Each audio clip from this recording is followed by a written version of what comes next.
워라밸 추구하고 하고 싶은 거 다 하면 저축할 수 없습니다. 그래서 본인들이 지금 뭐 내가 어차피 서울에 집도 못 사고 버는 대로 쓰자. 아프고 그러면 어떻게 해요? 한방 그런 건 없어요. 영업하는데 한 800대 정도 까는 PC 영업을 24살짜리 여직원이 너 이거 할 수 있겠니? 하고 선배가 나갔는데 저에게 시켜서 저 해보겠습니다. 안녕하세요. 한성자동차 강남전시장의 윤미애사라고 합니다. 이번에 가진 게 지독한 뿐이라서 책을 좀 내면서 이렇게 지식포털에 인사하게 되었습니다. 반갑습니다. 치열하게 산 거 아니었나 싶어요. 워낙 어렸을 때 유년 시절 너무 힘들게 컸다 보니까 그런 어려움이 지금의 저때로 다시 돌아가면 안 된다 하는 그런 어떤 요구? 니즈? 이런 게 좀 있어서 아무래도 그렇게 다시 되면 안 된다라는 게 저를 좀 이렇게 달려오게 하지 않았나 싶어요. 무슨 일을 하건 간에 좀 처음부터 끝까지 딱 해내려는 그런 자세 같아요. 제가 차를 팔든 IT 쪽에서 영업을 했든 어떤 목적이나 목표가 주어지면 그걸 하려고 어떤 방법과 어떤 수단을 이용해서든 이뤄냈던 것 같아요. 저는 무조건 책에도 썼지만 좋아하는 일을 하라고 말씀드리고요. 그렇게 해야 덜 지치는 것 같아요. 무슨 일을 했을 때 그래 내가 좋아하는 일이지. 물론 좋아하는 일을 하는데 그게 경제적으로 어떤 상업적으로까지 뒷받침되면 제일 좋고요. 근데 잘하는 일을 먼저 또 막 이렇게 찾아서 하면 나중에 금방 지치더라고요. 그래서 후배들 요즘 오프 강의도 많이 나가지만 많이들 물어보시지만 저는 좋아하는 일을 하라고 말씀을 좀 드리고 그 일이 좋아서 하다 보면 경제적인 거 이런 금전적인 것도 다 따라오더라. 그런 게 제가 좀 터득한 저의 좀 재능 아닐까 싶어요.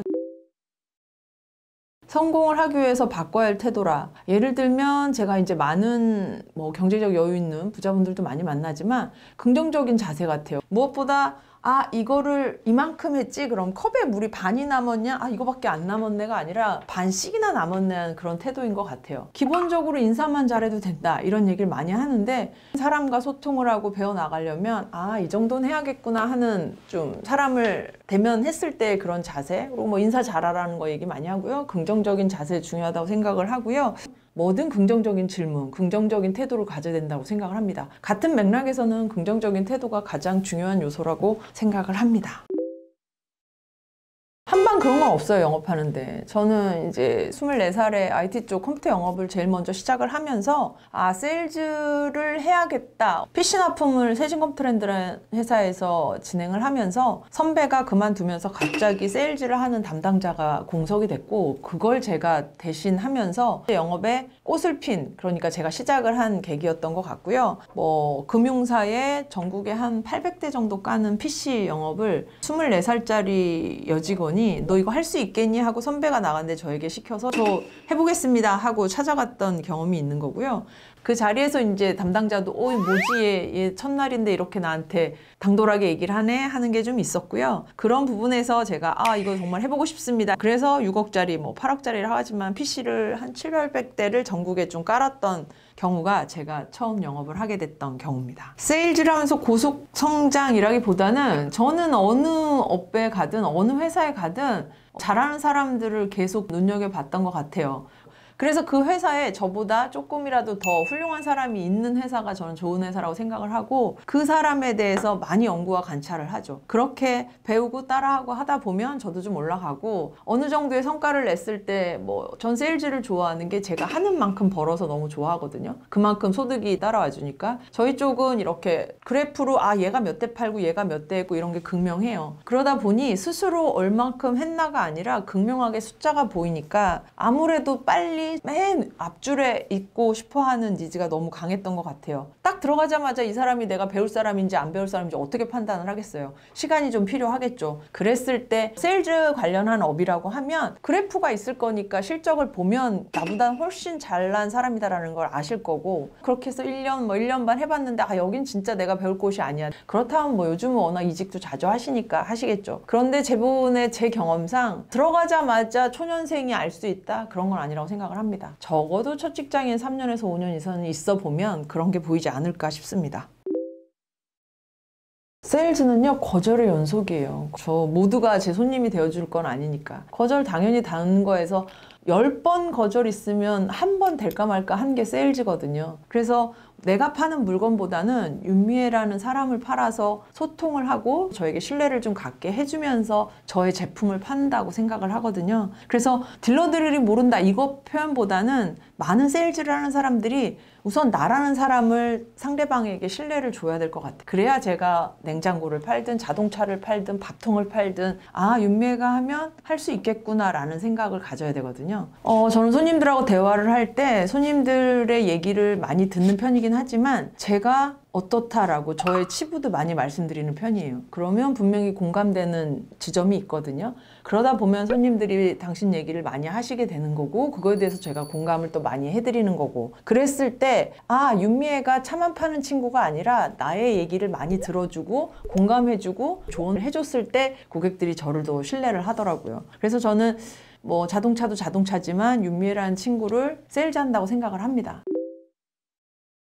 가장 기본적인 저축이 돼야 되고 쓰임에 대한 합리적인 사고가 되어야만 돈이 모아지더라고요. 그걸 본인이 난 돈이 없으니까 돈 들어왔다 바로 또 다 빠져나가니까 라고 생각하실 게 아니라 이만큼은 저금을 해야 하지 하고 나머지를 써야 된다고 생각을 해요. 그렇게 해서 100만 원도 모아보시고 500만 원도 모아보시고 1000만 원도 모아보시고 정말 많게는 1억도 모아보시면 이 돈이 모이고 쌓이는 힘이 생기고 맷집이 생깁니다. 그래서 너는 많이 버니까 그러지 그런 사고가 아니라 현실적으로 본인이 맞는 가게에서 주어진 금액을 한번 모아보십시오. 워라밸 추구하고 하고 싶은 거 다 하면 저축할 수 없습니다. 그래서 본인들이 지금 뭐 내가 어차피 서울에 집도 못 사고 버는 대로 쓰자. 아프고 그러면 어떻게 해요? 어쨌든 시드머니 만들어서 뭔가 부가적인 재테크를 할 수 있든 뭘 할 수 있든 그런 돌파구를 좀 만드셔야 됩니다. 직장생활 지금 26년, 27년째 30년 가까이 하고 있는데 어디 오프 강의 갔더니 질문에 되게 좀 참신했어요. 이사님 뭐 그렇게 잘하고 성과도 좋고 하면 시기 질투가 많이 있을 텐데 어떻게 하세요? 라고 하는 질문 같은 맥락일 것 같은데 책 잡힐 짓을 안 합니다. 저는 뭐 예를 들면 근태는 기본입니다. 그것처럼 회사 생활 룰에 의해서 열심히 잘하고 기본적인 본인의 근무 태도 그런 성실함을 보여주면 반드시 직장 생활에서도 인정을 받게 되고 어느 순간 알아봐 주시더라고요. 그래서 직장 생활하는 익혀야 하는 스킬 이렇게 거창하게 얘기할 게 아니라 신입사원님은 인사만 잘해도 기본적으로 평가를 좀 좋게 보고요. 근태만 확실해도 평가 당연히 좋게 봅니다. 그래서 어느 회사든 내가 이렇게 일할 수 있는 곳이 있다라고 생각을 하면 그 회사에서 충실하게 기본 룰을 지키면서 하면 회사 생활에 크게 적응하는데 어렵지 않더라. 제가 많은 직장 생활을 하면서 느낀 그런 점이었어요. 기본적으로 MZ 친구들은 이렇게 대면하는 걸 되게 좀 어려워하는 것 같아요. 그래서 카톡이나 문자나 인스타나 이런 식의 DM으로 많이 대화를 하는데 그런 건 또 대답 엄청 하는데 전화를 한다거나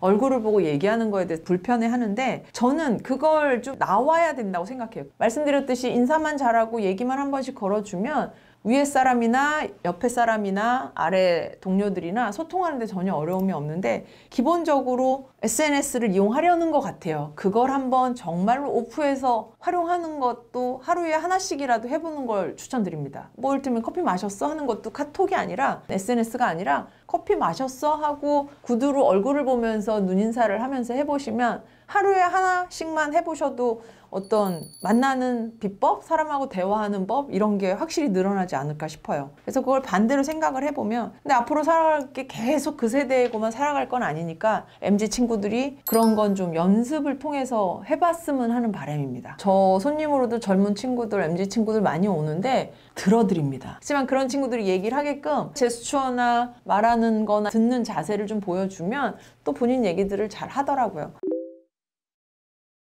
이 일이 내 일이다 생각하고 하셨으면 싶어요. 그러니까 어떤 매사에 어떤 일이든 내가 고객이 돼서 내가 상대방이 돼서 저것까지 궁금해 하겠구나 하는 것까지 처리를 하면 그 상대방은 훨씬 더 만족해 할 겁니다. 나라면이라는 생각이 제일 중요한 것 같아요. 저는 차를 팔면서도 차집사라는 표현을 많이 쓰는데 이 집안에 차를 타면서 정말 불편한 것들을 제가 다 해결할 사람이라 제가 상하관계로 쳤을 때 정말 죽고 들어가고 도와주세요 이런 자세는 아닌 거라고 생각을 해요. 그래야 제가 차를 팔고도 나중에 저분하고 저랑 파트너로서 쭉 함께 갈 수 있고 즐겁게 쭉 함께 하기 때문에 그런 부분에서는 후회라기보다는 오해를 하시는 분들이 있긴 합니다. 영업하는 사람 입장이라 하면 하는 만큼 버는 정직한 일이 이만한 게 없다고 생각을 해요. 그리고 금수저가 아닌 이상 자수성가해서 이렇게 성과를 낼 수 있는 일이 뭘까 생각하면 세일즈밖에 없다고 생각을 합니다. 그래서 저는 세일즈를 굉장히 사랑하는 사람이고 그거에 자부심을 갖고 자존감 세워서 어떤 세일즈든 성과를 낼 수 있는 분들이 되시길 바라는 거고요. 최고로 갈 수 있는 길이다라는 생각을 갖고 스스로 폄하하지 않은 게 가장 중요하다고 생각을 합니다. 세일즈로 해서 모두가 성공할 수 있기를 간절히 바라봅니다. 감사합니다. 윤미였습니다.